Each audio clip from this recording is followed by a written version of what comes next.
श्री माणिकलाल उगरचंद शाह, श्रीमती विमल, श्री माणिकलाल शाह की स्मृति में श्री अजीत कुमार माणिकलाल शाह, सौभाग्यवती अनुपमा अजीत कुमार शाह बारामती, श्री शांति कुमार माणिकलाल शाह, सौभाग्यवती नीला शांति कुमार शाह बारामती, श्री प्रशांत प्रेमचंद शाह, सौभाग्यवती चेलना प्रशांत शाह इंदापुर।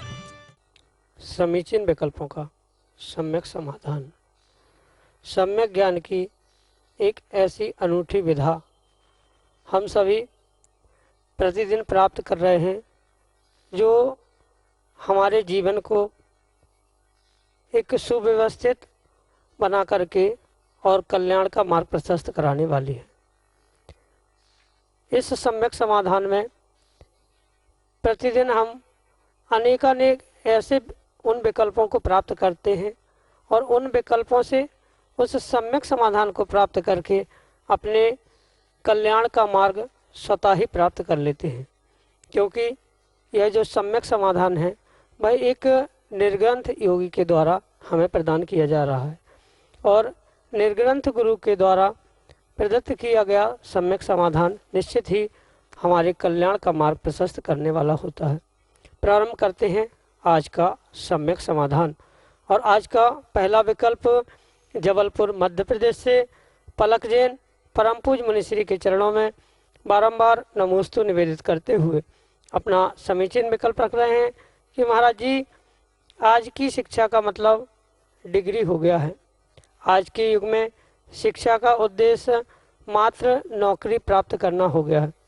आधुनिक शिक्षा पद्धति में जहां महिलाओं को शारीरिक, मानसिक और आत्मिक बल बढ़ाया जा रहा है, वहीं दूसरी ओर पारिवारिक दृष्टि से उनको नौकरी से भी रोका जाता है।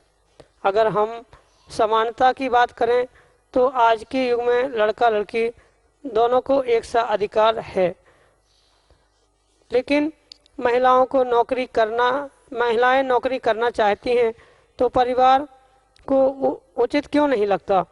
महाराज जी, हमारा विकल्प यह है कि महिलाओं को नौकरी करना चाहिए या नहीं। हमारे समीचीन विकल्प का सम्यक समाधान करने की अनुकंपा करें। नमोस्तु महाराज जी, नमोस्तु। जिंदगी में शिक्षा मात्र उतनी नहीं होती जो हमारे लिए मात्र करियर बना दे, पर जीवन में वही ज्ञान शिक्षा होती है जो हमारी छोटी सोच का बैरियर मिटा दे। वास्तव में यह जो वर्तमान की शिक्षा प्रणाली है वह परिपूर्ण रूप से जीवन को या व्यक्ति के व्यक्तित्व को निखारने वाली नहीं है, और उसी को लेकर आपके करियर और नौकरी के विषय में जो प्रश्न है वह एक वर्तमान के परिप्रेक्ष्य में एक चिंतनीय विषय बन सकता है। क्योंकि वर्तमान में पहली बात तो जो शिक्षाएं दी जा रही है वह मात्र करियर बनाने के लिए, डिग्री प्राप्त करने के लिए दी जा रही है, पर व्यक्ति को जिंदगी या इंसानियत सिखाने का उसमें कोई भी रहस्य उद्घाटित नहीं होता। इसी कारण से वर्तमान में बहुत सारी पढ़ाई करने के बाद भी व्यक्ति अपनी छोटी सोच के कारण अपने जीवन में उन्नति को प्राप्त नहीं कर पाता, और शायद यही कारण है जिस कारण से वह अपने जीवन में बहुत बड़ी डिग्री कह दो या बहुत बड़ी शिक्षा कह दो या बहुत बड़ी नौकरी मिलने के बाद भी वह जीवन में सुखी नहीं हो पा रहा है। रही बात डिग्री नौकरी के उस क्षेत्र में और सामाजिक वर्तमान के परिप्रेक्ष्य में, भले ही ये परम सत्य है कि लड़का लड़की आदि में पढ़ाई के निमित्त से, ज्ञान के निमित्त से या किसी करियर आदि के निमित्त से किंचित भी तुलना नहीं करनी चाहिए, दोनों भी समान ही दर्जे के हुआ करते हैं। पर ये भी बात परम सत्य हमें समझनी होगी कि जो आगम ग्रंथों में पूर्वाचार्यों ने बात कही है, जहाँ भी महिला, स्त्री, कन्या, बेटी आदि का नाम आता है उसके पहले ही आचार्य भगवंत मर्यादा, सीमा आदि की व्याख्या अवश्य ही करते हैं। और जहाँ नदी की मर्यादा, नदी की सीमा इसका उल्लंघन होता है तो वह पानी भी तबाही का काम करता है। ऐसे ही एक स्त्री, महिला, कन्या, बेटी आदि की पढ़ाई भी उतनी ही होनी चाहिए जिससे वह परिपूर्ण रूप से मर्यादा, सीमा में ही बनी रहे।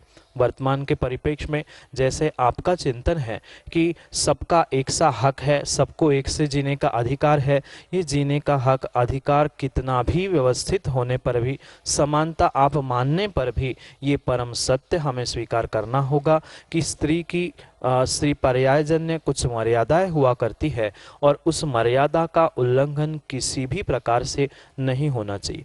वर्तमान में आप भी कई स्कूल कॉलेज में पहुंचे होंगे और बहुत सारे घटनाओं को भी आपने देखा सुना होगा कि नौकरी पे या स्कूल कॉलेज में पहुंचने पर क्या क्या होता है, क्या क्या किया जाता है और कैसे बर्ताव सामाजिक तौर पे हुए जाते हैं। इन सभी बातों को समझकर हमें यही बात समझनी होगी, पढ़ाई लिखाई तो परिपूर्ण रूप से व्यवस्थित अपने मर्यादा में रहते हुए प्रत्येक लड़का लड़की सबको करनी चाहिए। पढ़ाई में कहीं कहीं कोई कमी नहीं है, पर पढ़ने के साथ साथ ये बात का ध्यान हमें रखना चाहिए, वह पढ़ाई हमें अपनी ज़िंदगी संवारने के लिए, हमें एक इंसान बनने के लिए कार्यकारी हो। मात्र धन कमाना, नौकरी करना ही उसका लक्ष्य या उद्देश्य नहीं हो।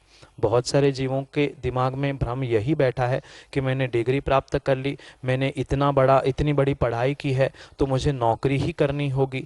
ये सबसे पहली बात तो आगम ग्रंथों में किसी की नौकरी करना, किसी की सेवा करना, ये उस उच्च कुलीन श्रावकों के लिए ही नहीं कहा गया। जब लड़कों के लिए भी हमारे लिए वाणिज्य, विद्या, शिल्प आदि की व्याख्या की गई है, ये नौकरी, दूसरे की सेवा करना, दूसरों की आज्ञा में रहना, जब एक श्रावक को, एक लड़के के लिए भी आगम ग्रंथों में मना किया है, तो पूर्वाचार्यों की बात को धुतकार कर मैं किसी महिला या लड़की आदियों के लिए नौकरी की व्याख्या करने की आज्ञा दे ही नहीं सकता। क्योंकि जब ये आगम के परिप्रेक्ष्य में पूर्वाचार्यों ने जब एक बालक, एक श्रावक, एक लड़के को भी ये नौकरी करना हीन कार्य में अगर ग्रहण किया है, उत्कृष्ट कार्य उसके लिए कृषि करना, ऋषि बनना या वाणिज्य आदि ही, व्यापार आदि ही कार्य बताया गया है, दूसरे की नौकरी करना ये जघन्य कार्य है। एक लड़का जैन कुल में जन्मा हुआ करने की आचार्य आज्ञा नहीं देते, तो फिर लड़कियों को समान अधिकार मांगते हुए नौकरी आदि की बात तो बिल्कुल करनी ही नहीं चाहिए। आपने पढ़ाई की है, डिग्री प्राप्त कर ली है, बहुत बहुत अच्छी बात है, पर उसका जो ज्ञान हमने प्राप्त किया है वो वास्तव में हमारी जिंदगी, हमारा जीवन सराहने के लिए, सुधारने के लिए, एक अच्छे इंसान बनने के लिए है, ना कि दूसरे के नीचे पहुंचकर नौकरी करके उनको हांजू हांजू करने के लिए किंचित भी जैन दर्शन स्वीकार नहीं करता। और रही बात एक बेटी की, कन्या की, तो उसके लिए तो जो आगम के परिप्रेक्ष्य में परिपूर्ण रूप से मर्यादाओं का व्याख्यान किया गया है, उन मर्यादाओं में रहते हुए ही उनको अपने जीवन का प्रत्येक कार्य करना होगा। जीवन की पढ़ाई हो या जीवन का कोई भी कार्य हो, मर्यादा से बाहर अगर हो जाएगा तो वह जीवन के लिए या धर्म के लिए, कुल के लिए, वंश परंपरा आदि के लिए किंचित भी हितकारी नहीं होगा। इसलिए आगम के परिप्रेक्ष्य में किंचित भी कोई स्त्री, बेटी, कन्या वह नौकरी आदि नहीं कर सकती। कृष्णा जैन उदयपुर राजस्थान से कह रहे हैं कि महाराज जी, नमोकार मंत्र में सिद्धाड़म की जगह, नमो सिद्धाड़म की जगह नमो अरिहंताड़म पहले क्यों आता है, जबकि अरिहंत भगवान की 18,000 शील की पूर्णता अभी बाकी है और वो 8 कर्मों का नाश अभी पूरी तरह से नहीं हुआ। हमारे समीचीन विकल्प का सम्यक समाधान करने की अनुकंपा करें। नमोस्तु महाराज जी, नमोस्तु। गुरु गोविंद दोहु खड़े, काके लागू पाँव, बलिहारी गुरु आपकी, गोविंद दियो बताए। ऐसी एक लोकोक्ति व्यवहार में प्रचलित है और शायद आपने भी कई बार उसे सुना होगा। इसका अभिप्राय भी आप जानते होंगे। गुरु और भगवान दोनों खड़े हैं, जबकि गुरु से कई कई मायनों में भगवान बड़े होते हैं और वह भगवान परिपूर्ण रूप से भगवत्ता को प्राप्त कर चुके होते हैं। गुरु तो उसे प्राप्त करने के मार्ग पर चल रहे हैं, पर फिर भी जैसे व्यवहार में ये लोकोक्ति प्रसिद्ध है कि भगवान से भी अगर श्रेष्ठ हमारे लिए वर्तमान में कोई है तो वह गुरु है। उस गुरु के उपकारों की इतनी इतनी इतनी महिमा है कि हम भगवान से पहले गुरु की वंदना करते हैं या पहले गुरु का स्मरण करते हैं, उपकारी का स्मरण करते हैं, फिर भगवान का स्मरण करते हैं। आपके प्रश्न से संदर्भित ही लोकोक्ति थी और आपका प्रश्न का भी उत्तर उस लोकोक्ति में गर्भित सहज ही था। अगर आप समझे हो, नहीं भी समझे हो, तो संक्षेप में आपको ये समझाना चाहता हूँ, ये परम सत्य है। सिद्ध भगवान सभी अपेक्षा से अरिहंत भगवान से श्रेष्ठ है, ज्येष्ठ है, गरिष्ठ है और सबसे पहले अरिहंत भगवान के पहले सिद्धों को ही नमस्कार करना चाहिए था। पर उस सिद्ध भगवान को नमस्कार के पहले हमने अरिहंत प्रभु को मात्र और मात्र उनके उपकारों का स्मरण करते हुए ही हम उनके लिए नमस्कार कर रहे हैं, अन्य वहाँ पर कोई भी औचित्य नहीं है। ये भी परम सत्य है। उनकी शील की पूर्णता नहीं हुई, उनके उत्तर गुणों की पूर्णता नहीं हुई, 4 अभी अघातिया कर्म भी उनके पास शेष है, परिपूर्ण सब कुछ वे संसार में ही रह रहे हैं। ये सब कुछ होने के बाद भी सच्चा मोक्ष का मार्ग हमें सिद्ध भगवान ने नहीं बताया, या सिद्ध भगवान हमें ना दिखते हैं, ना उनसे हम कुछ बात कर पाते हैं, ना हम उनका दर्शन कर पाते हैं। पर सिद्ध बनने की कला, मोक्ष मार्ग पर चलने की कला अगर कोई बताने वाले उपकारी हमारे लिए इस संसार में गुरु तुल्य है तो वे अरिहंत भगवान है।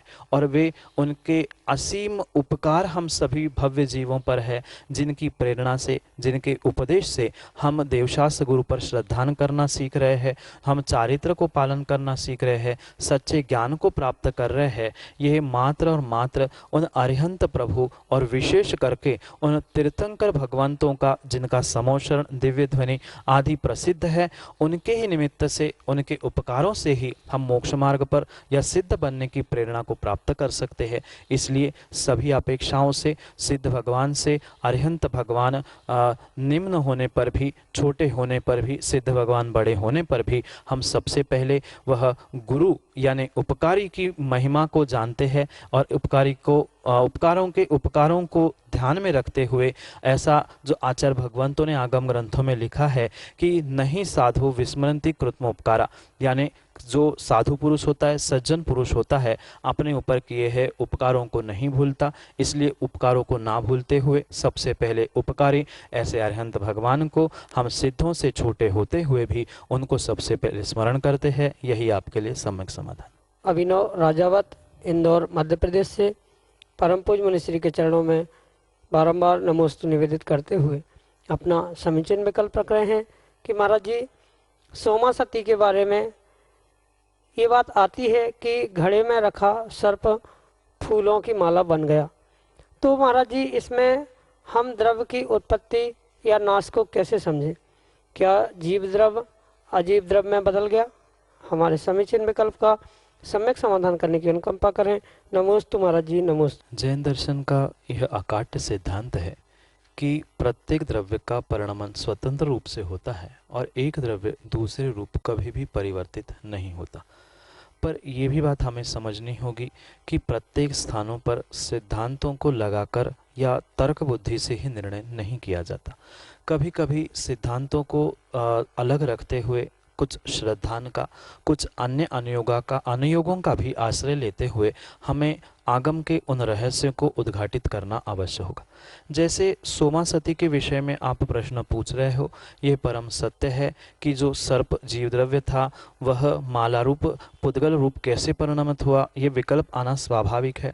पर वहाँ पर यह हमें समझना होगा कि वहाँ जो भी क्रिया हुई थी वह अपने आप से नहीं हुई थी, अपितु उस सोमा सती के उस सतीपने से या उसके अर्हत भक्ति आदि के निमित्त से जो वहाँ के यक्ष आदि देव होते हैं, उनको उस सती की सत्यता पर इतना विश्वास था कि उन्होंने अपनी विक्रिया के द्वारा उस सर्प को माला को सर्प आदि रूप परिणत किया था। वह परिपूर्ण रूप से जो परिणमन हुआ था, एक द्रव्य का दूसरे रूप परिणमन नहीं था, अपितु देवों के द्वारा की गई वह विक्रिया थी।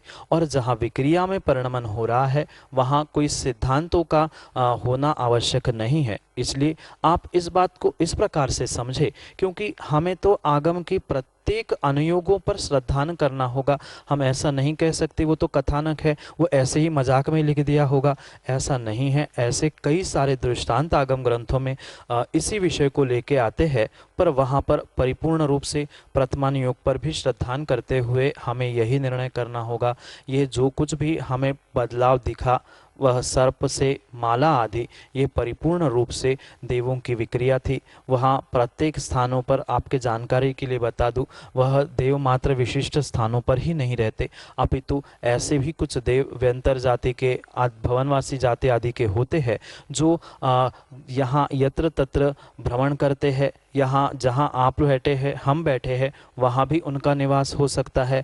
इसके लिए अगर वहाँ के देवों को कुछ पूर्व जन्म का, उनके साथ कर्मों का नियोग हो, या वर्तमान के उनके पुरुषार्थ से वे प्रसन्न हो, तो नियम से वह उस जीव का उपकार अपकार करने के लिए कार्यकारी हो सकते हैं, सहकारी हो सकते हैं। इसलिए ऐसा ही कुछ पूर्व जन्म का कह दो, या वर्तमान के पुरुषार्थ से, उसकी भक्ति से, उसकी सतीता से वह बहुत प्रभावित हो, इस कारण से वहाँ के देवों ने विक्रिया के द्वारा वह सर्प को हार आदि बनाया था। वह सिद्धांत का लोप नहीं है। प्रथमान योग भी सत्य है, कर्णानुयोग के सिद्धांत, द्रव्यानुयोग के सिद्धांत भी सत्य है। यही अनेकांत है, और अनेकांत से ही हमें आगम पर श्रद्धान करना होगा।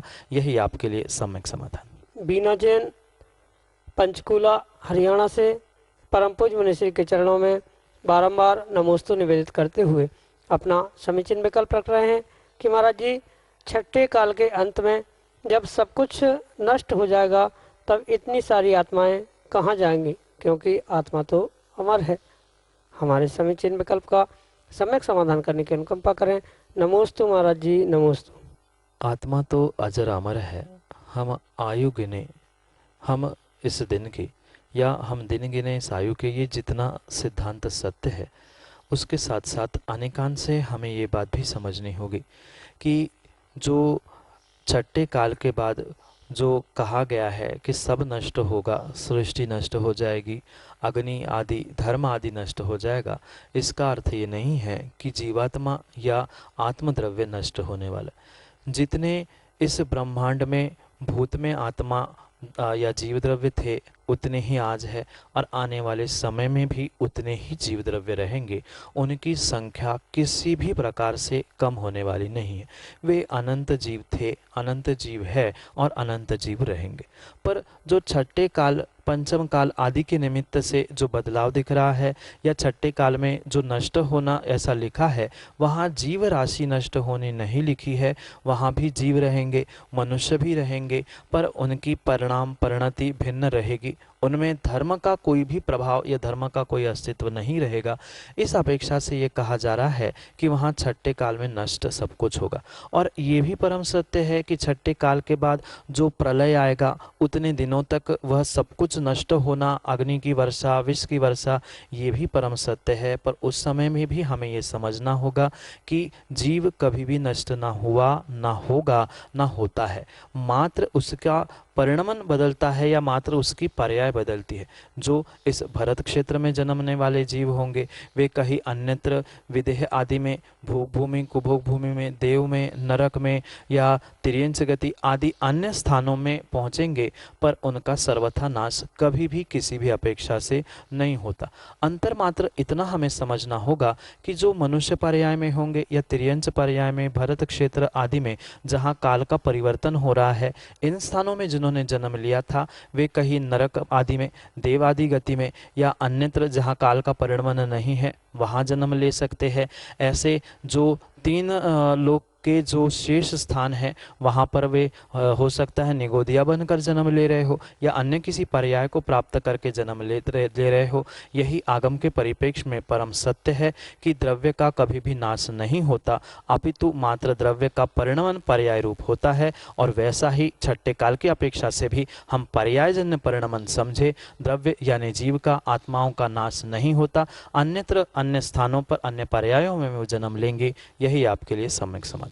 श्रीमती सुषमा जैन सिंघई, चंदेरा, टीकमगढ़, मध्य प्रदेश से अपने ऑडियो मैसेज के साथ हमारे सामने।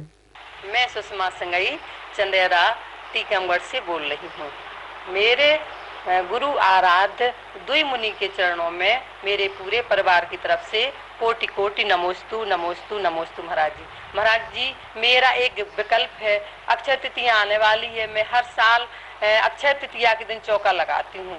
कहा जाता है कि अक्षय तृतीया के दिन चौका लगाने से और बाहर आहार चर्या के समय पड़गाहन करने से 3 कम 9 करोड़ महामुनि राजों को आहार देने का फल मिलता है। या महाराज जी आए या ना आए, क्या महाराज जी ये सत्य है कि अप्रत्यक्ष रूप में कोई रिद्धिधारी मुनि आते हैं? यदि आते हैं तो पड़गाहन के बाद हमें क्या क्रिया करना चाहिए? कृपया शंका का समाधान करें महाराज जी। नमोस्तु नमोस्तु नमोस्तु।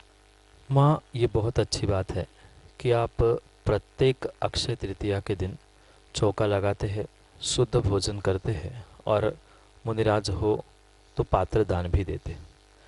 मात्र पात्र दान के भाव बनाने से भी हमें बहुत सारा पुण्य प्राप्त होता है और हमारे बहुत सारे ऐसा कह दो कि असंख्यात गुण श्रेणी कर्मों के निर्जरा मात्र सच्चे गुरु को या मुनिराजों को दान देने की भावना से प्राप्त होता है। और ये आपने जो कई वर्षों से उपक्रम प्रारंभ किया है, वास्तव में वह उपक्रम आपका स्तुत्य है। पर वर्तमान के इस कोरोना परिप्रेक्ष्य में और सभी व्यवस्थाओं को समझते हुए मैं तो आपको यही सलाह दूंगा कि आप तो शुद्ध भोजन बनाएं और अपने द्वार पर द्वारक्षेपण करने के लिए यानी पड़गाहन करने के लिए अवश्य ही खड़े रहे। भले ही आपके नगर में वर्तमान में मुनिराज हो नहीं हो और कोई रिद्धिधारी आए नहीं आए, पर ये परम सत्य है कि आपको पड़गाहन करके मुनिराज को आहार देने का जो आपने भाव संजोया था, उस भाव से ही आपको बहुत सारा पुण्य का संचय स्वयं में भी हो गया था। पर इसका मतलब ये नहीं है कि मात्र झूठी झूठी पड़गाहन के लिए खड़े हो जाना। आप वास्तव में शुद्ध भोजन बनाएं और शुद्ध भोजन के साथ साथ उस समय पर यानी जो निर्धारित 9:30 10 बजे का समय होता है, उस समय में आप अपने घर के सामने खड़े होकर पड़गाहन के लिए प्रयास करें। कुछ समय तक दरवाजे पर द्वारक्षेपण के लिए खड़े रहे। उससे ये पक्का होगा, जैसे आपने विकल्प में कहा है कि 3 कम 9 कोटि मुनिराजों का पड़गाहन का या आहार दान का पुण्य, पर थोड़ा सा इसमें यह गलती आपके सोचने में या सुनने में आई है। जो 3 कम 9 कोटि मुनिराज कहे जाते हैं, वे 3 कम 9 कोटि मुनिराज एक साथ आहार ग्रहण नहीं करते। उनकी संख्या 6वें गुण स्थान से लेकर 14वें गुण स्थान तक है और आहार संज्ञा मात्र 6वें गुण स्थान में होती है। अप्रमत्त स्थान में भी वह यानी 7वें गुण स्थान में भी मुनिराज आहार नहीं करते। इसलिए वह संख्या में थोड़ा सा सुधार करते हुए आप ऐसा कह दो 5,93,98,206 मुनिराजों का पड़गाहन उनको आहार कराने का या उनके आहार कराने के भाव संजोने का आपको अवश्य फल मिलेगा। इसलिए 3 कम 9 करोड़ ना कहते हुए आप 5,93,98,206 मुनिराजों का पड़गाहन करके उनको आहार देने का सौभाग्य का जितना पुण्य का अर्जन प्राप्त हो सकता है, क्योंकि साक्षात एक साथ इनको तो देने का मौका नहीं मिल सकता है, इन सबको दे भी नहीं सकते, पर कम से कम उनको देने के जो भाव किए हमने पड़गाहन किया, उसके निमित्त से अवश्य ही हमारी कर्मों की निर्जरा हो सकती है। इसलिए हर व्यक्ति को मात्र अक्षय तृतीया ही नहीं, आगम ग्रंथों में तो स्पष्ट ऐसा लिखा है कि प्रत्येक व्यक्ति को पहले मुनिराज को आहार देने के उपरांत ही स्वयं आहार ग्रहण करने चाहिए। और भले ही नगर में मुनिराज हो नहीं हो, शुद्ध भोजन बनाए, पड़गाहन करे और फिर उसके बाद उस बेला को टालकर ही भोजन ग्रहण करे। ऐसा भी कथानक ग्रंथों में पुराण ग्रंथों में प्राप्त होते हैं कि एक दंपति थे, वे प्रतिदिन पड़गाहन करके मुनिराज के पड़गाहन के समय की बेला टालकर आहार ग्रहण करते थे। जीवन में उन्होंने एक बार भी मुनिराज को आहार नहीं दिया, पर फिर भी मात्र उनके उस उतने नियम से उन्होंने अचिंत्य पुण्य की प्राप्ति कर ली। इसलिए आपका यह कार्य क्रिया बहुत उपक्रम स्तुत्य है। आप अवश्य शुद्ध भोजन बनाएं, पड़गाहन करें, जैसी व्यवस्था हो वैसी अपने आंगन में अपने द्वारक्षेपण करने का प्रयास करें। और ये भी आपसे कहना चाहता हूँ, जो रिद्धिधारी मुनिराजों के विषय में आपने पूछा है, रिद्धिधारी मुनिराज आते हैं, गमन करते हैं, पर पंचम काल में नहीं आते। उनका गमनागमन मात्र चौथे काल में ही इस भरत क्षेत्र में होता है, इसलिए वह इस पंचम काल में नहीं आते। इसलिए उनका पड़घान या उनका पड़घान के उपरांत की विधि उसको अभी समझने की भी आवश्यकता नहीं, क्योंकि पंचम काल में इतने पुण्यात्मा जीव नहीं है कि कोई रिद्धिधारी मुनिराज गमन करते करते आपके द्वार क्षेपण के लिए या पड़घान के लिए पहुंच जाए। पर उनके भी पड़घान की जो भावना हमने भाई है और जो संख्या उस छठवें गुण स्थानवर्ती मुनिराजों की कही है, उन सबको पड़घान की भावना से हमें अचिंत्य पुण्य की प्राप्ति फलस्वरूप प्राप्त हो सकती है। इसलिए आने वाली कल परसों की आपकी उस अक्षय तृतीया के दिन आप अवश्य पड़घान करें और जो 5,93,98,206 मुनिराज के पड़घान के भाव जो संजो कर वहाँ खड़ा रहेगा, नियम से उसे अचिंत्य फल मिलेगा। मात्र एक बार विशुद्ध भावों से जीव ने आहार दान दिया था और अगली पर्याय में उस जाति स्मरण को जानते ही पुनः उस तीर्थंकर भगवान को दान देने से वह दान तीर्थ को अमर करने वाले राजा श्रेयांश और सोम हुए और धर्म तीर्थ को शाश्वत करने वाले आदिनाथ भगवान हुए। उनके निमित्त से जो हम अक्षय तृतीया पर्व मना रहे हैं, अवश्य ही आप अपनी भावों को संजोते हुए उस अक्षय तृतीया पर्व के निमित्त से चौका लगाए, शुद्ध भोजन बनाए, पड़घान करें और अचिंत्य फल उन 5 करोड़ मुनिराजों के विषय में पड़घान का भी पुण्य प्राप्त करें। यही आपके लिए सम्यक समाधान। जय जिन बंधु, आप हम सब देख रहे थे समीचीन विकल्पों का सम्यक समाधान। इस कार्यक्रम को यह जो सम्यक समाधान है वो 5:13 पे यूट्यूब चैनल सुप्रभु वाच पे प्रसारित होता है एवं पारस टीवी चैनल पे इसका प्रसारण शाम को 4 बजे होता है। अगर आप मन में उठने वाले विकल्प को शांत करना चाहते हो, हमसे जुड़ना चाहते हो या अगर आप इस कार्यक्रम के पुण्यार्जक बनना चाहते हो तो हमारा जो नंबर है 8707548811 इस नंबर पर आप हमें व्हाट्सएप मैसेज के द्वारा अपना विकल्प या अपनी इच्छा पुण्यार्जक बनने की आप प्रकट कर सकते हो। मैं मुनिश्री के चरणों में यही नमोस्तु करता हूं और यह कार्यक्रम को यही समय विराम देता हूं। नमोस्तु नमोस्तु। श्री माणिकलाल उगरचंद शाह, श्रीमती विमल, श्री माणिकलाल शाह की स्मृति में श्री अजीत कुमार माणिकलाल शाह, सौभाग्यवती अनुपमा अजीत कुमार शाह बारामती, श्री शांति कुमार माणिकलाल शाह, सौभाग्यवती नीला शांति कुमार शाह बारामती, श्री प्रशांत प्रेमचंद शाह, सौभाग्यवती चेलना प्रशांत शाह इंदापुर।